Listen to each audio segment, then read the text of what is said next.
नमस्कार साथियों, आपका मेरे चैनल आपरी आवाज पर स्वागत है। आज हम बात करने जा रहे हैं सिरोही जिले के दूसरे सबसे बड़े जिला अस्पताल शिवगंज में 9 तारीख को घटित हुए एक घटनाक्रम को लेकर। इसमें एक खिवांदी निवासी सुरेश कुमार मेघवाल ने आरोप लगाया कि उसकी पत्नी उषा देवी मेघवाल, जो कि 2 माह के गर्भ से थी, वह उसकी जांच करवाने के लिए उसे जिला अस्पताल लेकर आए थे। जिला अस्पताल में डॉक्टर अनुपम लता जाखलिया ने उस महिला की जांच करने के बाद उसकी सोनोग्राफी रिपोर्ट के आधार पर उसे यह बताया गया कि उसका बच्चा जो है वो ट्यूब में फंसा हुआ है, इसलिए उसे भर्ती करना पड़ेगा। परिजन भी घबरा गए। उन्होंने तत्काल ही चिकित्सक की सलाह पर उस महिला को अस्पताल में भर्ती कर दिया। एक दिन गुजर गया। दूसरे दिन दोपहर को अचानक उस महिला की तबीयत बिगड़ने लगी। तब रेजिडेंट डॉक्टर ने आकर उसकी जांच की। उस समय उसके चिकित्सक से दूरभाष पर संपर्क किया गया तो उन्होंने बताया कि इसकी हीमोग्लोबिन की जांच करवाई जाए। हीमोग्लोबिन की जांच करवाई तो उसका ब्लड 7% पाया गया। परिजनों का कहना है कि जब उसे भर्ती किया गया था तब उसके जो ब्लड हीमोग्लोबिन था वो 11% था, लेकिन एक ही दिन के अंदर 7% ब्लड हीमोग्लोबिन होने के कारण चिकित्सक ने यह कहा कि इनके 1 यूनिट ब्लड चढ़ाया जाए। खैर, चिकित्सक के कहने पर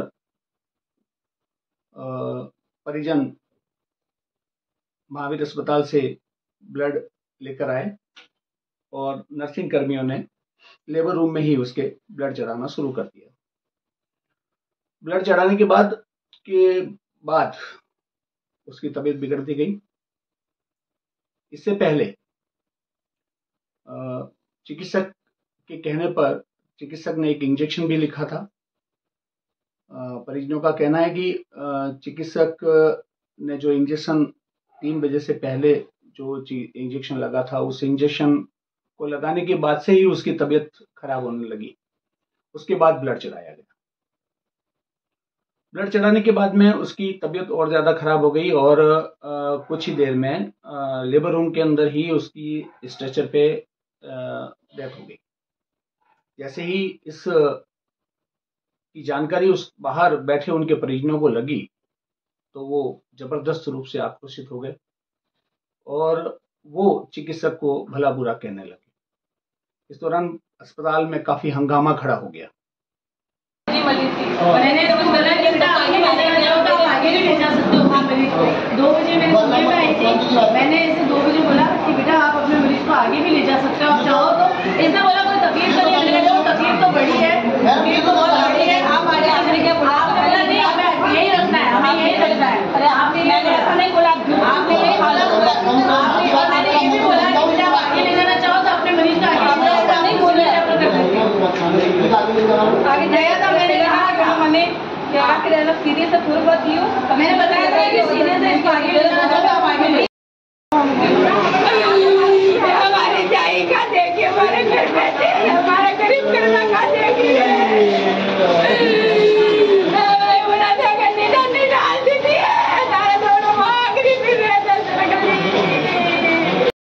बार स्थिति ऐसी भी हुई कि झड़प बढ़ जाएगी, लेकिन पुलिस ने अपने प्रयासों से परिजनों को समझा बुझाकर जैसे तैसे सबको हॉस्पिटल से बाहर मोर्चरी के अंदर रखवाने की कवायद शुरू की। लेकिन परिजन इसके लिए तैयार नहीं थे और परिजनों ने यह कह दिया कि वो शव को जब तक उनको न्याय नहीं मिलता तब तक शव को हॉस्पिटल से बाहर ले जाने नहीं देंगे। खैर इस बीच काफी देर तक पुलिस और उनके बीच में भी, परिजनों के बीच में भी बहसबाजी होती रही, लेकिन जैसे तैसे मामला शांत हो गया और बाद में सबको मोर्चरी में ले जाया गया। यहां तक तो एक दृश्य था, ये मैं आपको उसके जो घटनाक्रम हुआ उसका सारा वीडियो मैं आपको इसके जस्ट आगे आप देखेंगे। तो देखिए आप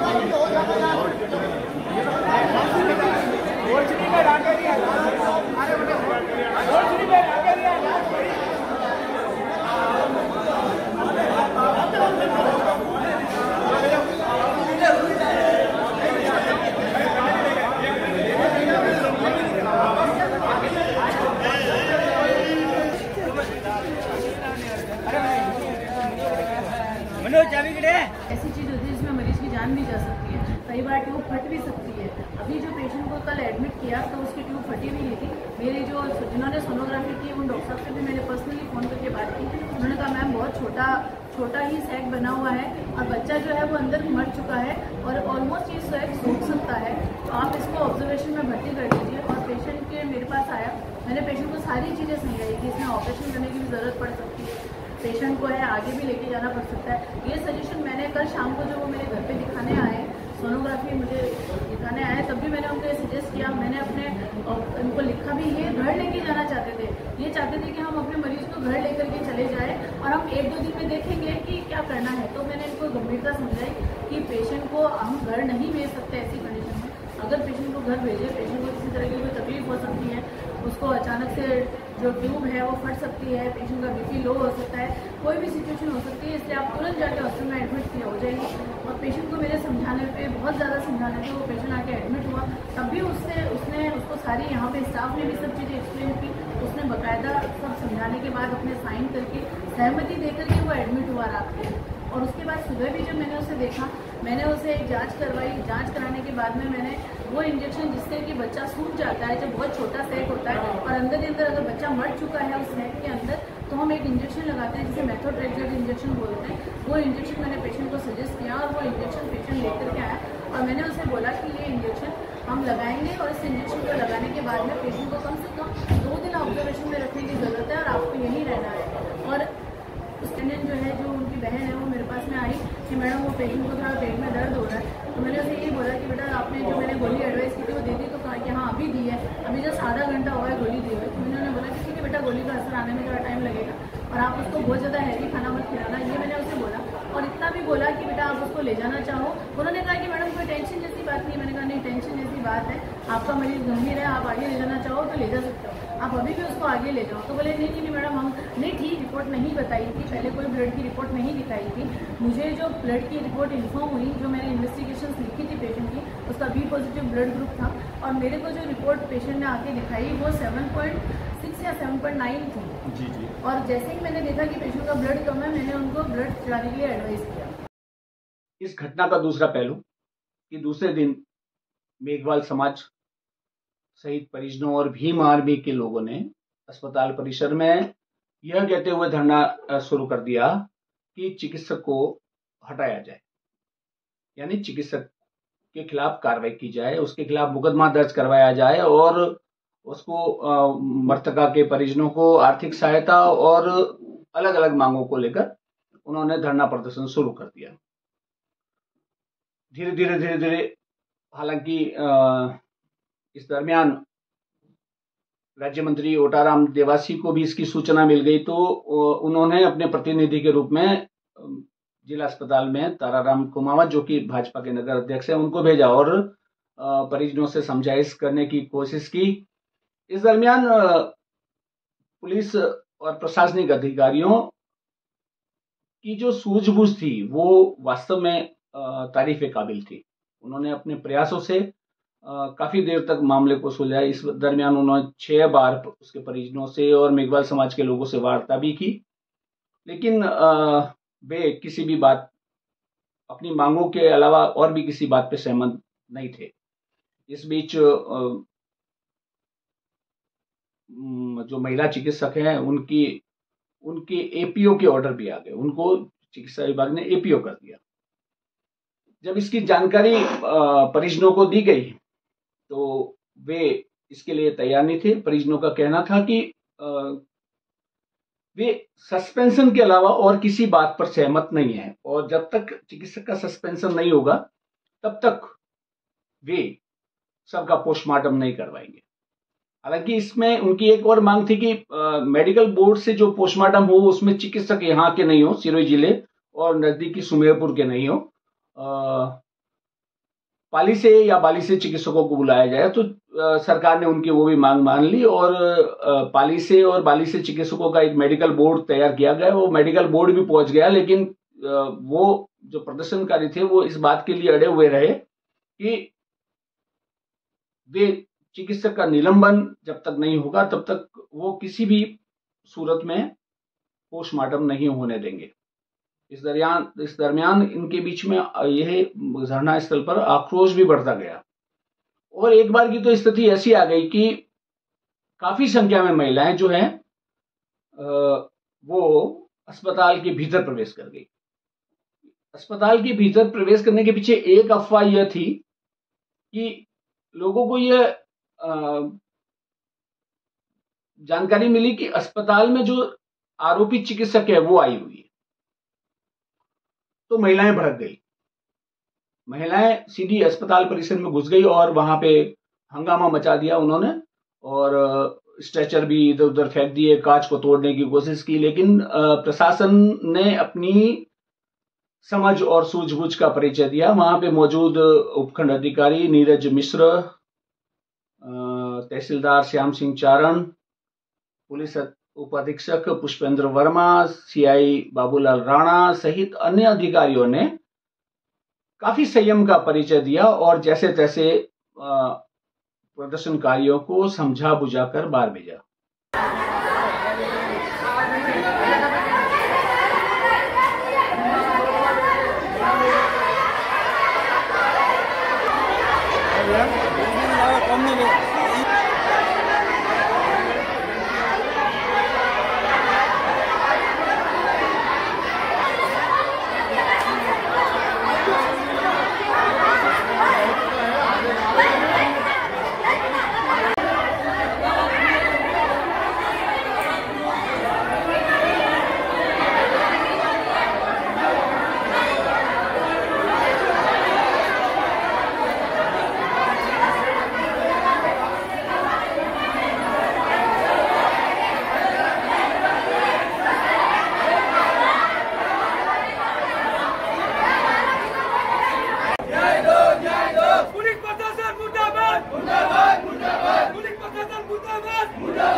एपीओ क्या होता है, सस्पेंड क्या होता है वो भी इनको भी पता है। इनको बस सस्पेंड ही चाहिए।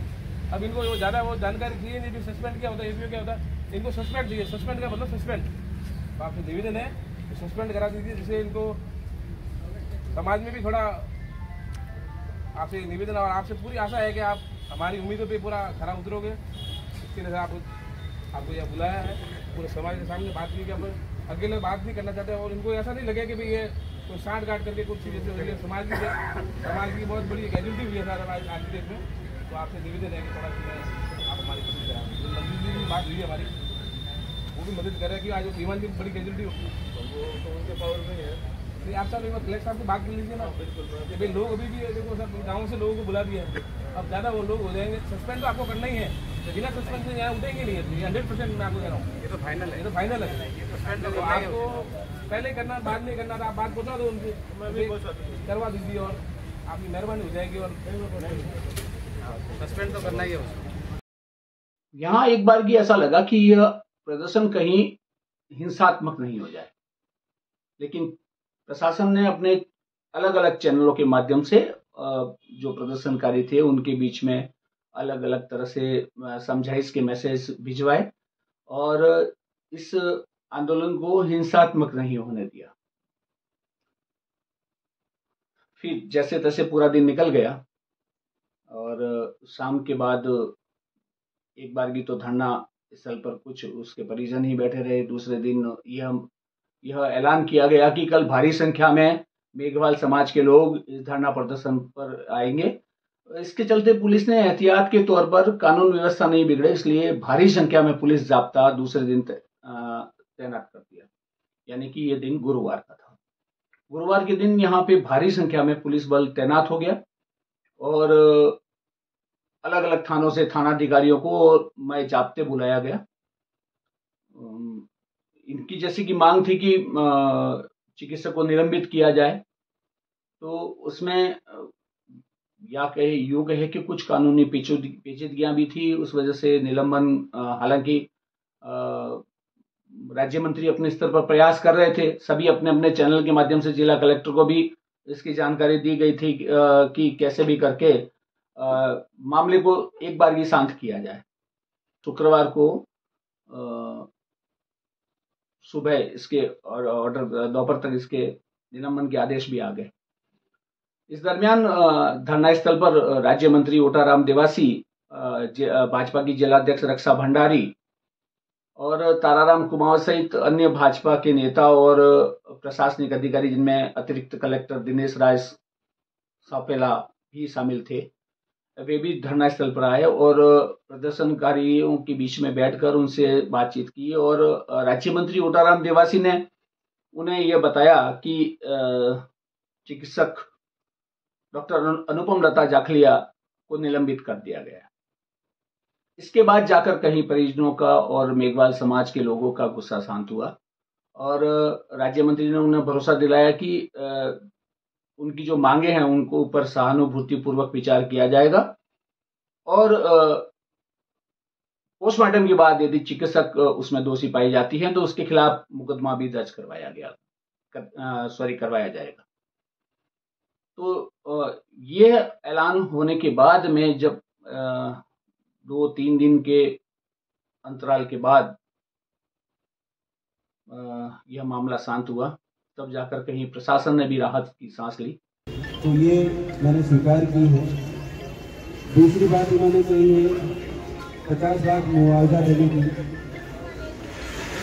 जैसे बात है कि कोई सरकारी योजना ऐसी नहीं है जिससे इस तरह का मुआवजा दिया जा सके, लेकिन एक प्रावधान सरकार की तरफ से जरूर है जिसमें सीएम रिलीफ फंड जो होता है उस पर हम आवेदन करेंगे और हमारी तरफ से जो है वो भेजेंगे। इसके लिए अपने सब सहयोग करें, क्योंकि वो बच्ची अपनी थी, अपनी बहन थी, अपनी बेटी। तो जिस तरह की घटना घटित हुई उसके लिए मैं आप सबसे, क्योंकि परिवार के सदस्य भी हैं और आप सब बैठे, तो मेरा आप सबसे निवेदन है कि जिस तरह की घटना घटित हुई उसके लिए मैं प्रशासन की तरफ से और पूरे प्रशासन में मिल करके परसों रात को 11 बजे मेरे मंडल अध्यक्ष ताराराम जी यहीं थे, आपके संपर्क में थे। मैंने उनको यह भी भेज दिया था रात को और उनको कहा था कि भाई आप इनसे बात करें और कोई तकलीफ हो या कोई भी बात है तो भी मेरे को नहीं, आप तो थे ही। तो बड़ा आप सबसे मेरा यही है, एडीएम साहब भी बैठे हैं, उसका निलंबन का आदेश हो चुका है और गवर्नमेंट ने अभी कर दिया है। तो मेरा आप सबसे है, अभी आप कॉपी लेकर के जल्दी से, आपने सबने कहा कि जिले से बाहर की टीम बना करके उसका पीएम करवाओ, तो उसके लिए कल ही कर दी थी, टीम भी गठित कर दी और टीम 5 बजे आ भी गई और आने के बाद में वो टीम यहाँ बैठी रही। आप सबने कहा कि भाई हम इस पूरे मामले में प्रशासनिक अधिकारियों ने जो अपनी प्रशासनिक क्षमता दिखाई वो तारीफ के काबिल थी, क्योंकि यह एक ऐसा मामला था जिसमें समाज आक्रोशित भी हो सकता था।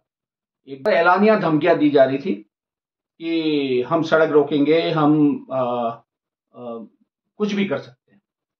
तो उसको लेकर प्रशासन भी काफी संजीदा था और प्रशासन चारों तरफ से हर गतिविधि पर पूरी तरह से नजर रखे हुए था। इस वजह से शिवगंज में कोई बड़ा घटनाक्रम घटित नहीं हुआ और यह मामला शांतिपूर्वक रूप से सुलझ गया। अब शव का पोस्टमार्टम हो चुका है। कल शाम को ही शव जो है वो उसके परिजनों को सुपुर्द कर दिया गया है। पाली और बाली से जो मेडिकल टीम चिकित्सकों की आई थी, उन्होंने शव का पोस्टमार्टम करने के बाद में अब उनकी रिपोर्ट का इंतजार है कि वास्तविकता में जो उषा देवी मेघवाल है उसकी मौत जो हुई अस्पताल के लेबर रूम के अंदर, लेबर रूम के स्ट्रेचर के ऊपर, उसके मूल कारण क्या रहे।